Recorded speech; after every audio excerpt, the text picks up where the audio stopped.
دو قسم کے ایپ ہمارے پاس اکثر استعمال ہوتا ہے اسلامی انفارمیشنس کے لیے. ایک اسلام 360 ہے اور ایک اسلام 1 ہے. اسلام 1 میں نے بہت زیادہ استعمال کیا ہوا، اس میں بہت ساری سہولیات ہیں.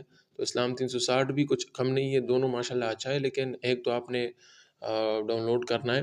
تو میں آپ کو اسلام 1 جو ہے ریکمینڈ کروں گا، آپ اسلام 1 پہ آئے تو یہ اس قسم کا ایپ آپ کے پاس آ جائے گا. آپ انسٹال کریں، انسٹال کے بعد آپ اس کو پھر اوپن کریں. ٹھیک ہے، اوپن کرنے کے بعد دیکھو اس میں بہت ساری سہولیات ہیں، لیکن چونکہ ہم اس کو قرآن کریم کے ترجمے کے لیے ہمیں چاہیے، تو ہم سب سے پہلے وہ ایکسپلین کرتے. ٹھیک ہے، نیچے آپ آ جائیں گے، سب سے نیچے دیکھو یہ قرآن آپ کو دیکھ رہا ہے قرآن. ٹھیک ہے، آپ یہاں پہ آ جائیں گے. قرآن میں جب آپ آ گئے تو آپ اس کو سلیکٹ کریں گے.